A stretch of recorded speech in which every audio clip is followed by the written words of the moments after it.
John F. Kennedy, a Catholic, became the youngest president of the United States at age 43.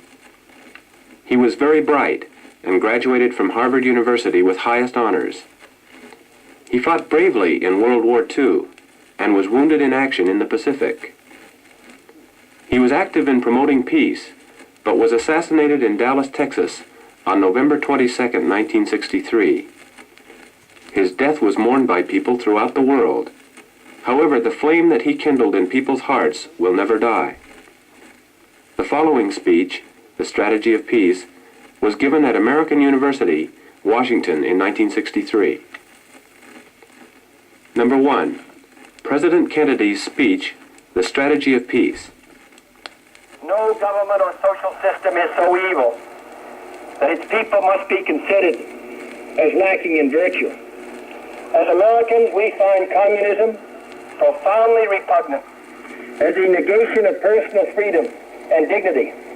But we can still hail the Russian people for their many achievements in science and space, in economic and industrial growth, in culture, and acts of courage. Among the many traits the peoples of our two countries have in common, none is stronger than our mutual abhorrence of war. Today, should total war ever break out again, no matter how, our two countries will be the primary target. It is an ironic but accurate fact that the two strongest powers are the two in the most danger of devastation. All we have built, all we have worked for, would be destroyed in the first 24 hours. And even in the Cold War, which brings burdens and dangers to so many countries, including this nation's closest allies, our two countries bear the heaviest burdens. For we are both devoting massive sums of money to weapons that could be better devoted to combat ignorance, poverty, and disease. We are both caught up in a vicious and dangerous cycle, with suspicion on one side breeding suspicion on the other, and new weapons begetting counter-weapons. In short, both the United States and its allies, and the Soviet Union and its allies, have a mutually deep interest in a just and genuine peace and in holding the arms race. Agreements to this end are in the interests of the Soviet Union as well as ours, and even the most hostile nations can be relied upon to accept and keep those treaty obligations, and only those treaty obligations, which are in their own interest. So let us not be blind to our differences, but let us also direct attention to our common interests and the means by which those differences can be resolved. And if we cannot end now our differences, at least we can help make the world safe for diversity. For in the final analysis, our most basic common link is that we all inhabit this small planet. We all breathe the same air. We all cherish our children's futures, and we are all mortal. The pursuit of disarmament has been an effort of this government since the 1920s. It has been urgently sought by the past three administrations.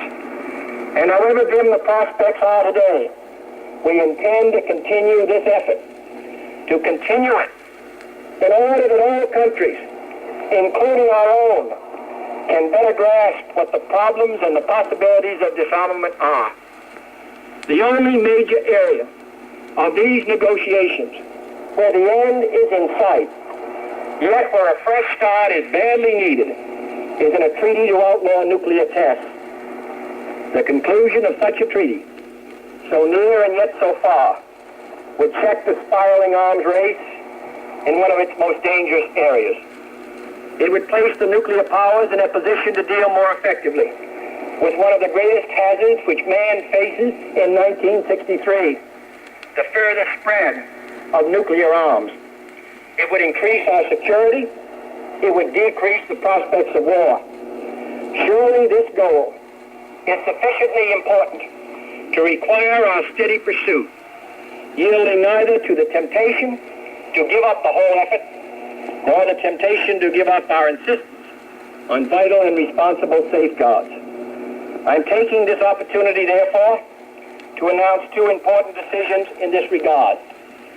First, Chairman Khrushchev, Prime Minister Macmillan, and I have agreed that high-level discussions will shortly begin in Moscow, looking towards early agreement on a comprehensive test ban treaty. Our hope must be tempered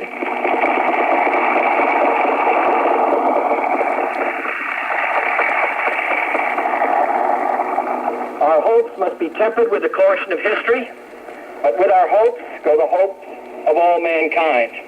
Second, to make clear our good faith and solemn convictions on this matter, I now declare that the United States does not propose to conduct nuclear tests in the atmosphere so long as other states do not do so.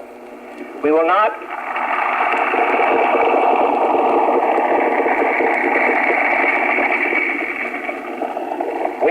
be the first to resume. Such a declaration is no substitute for a formal binding treaty, but I hope it will help us achieve one. Nor would such a treaty be a substitute for disarmament, but I hope it will help us achieve it.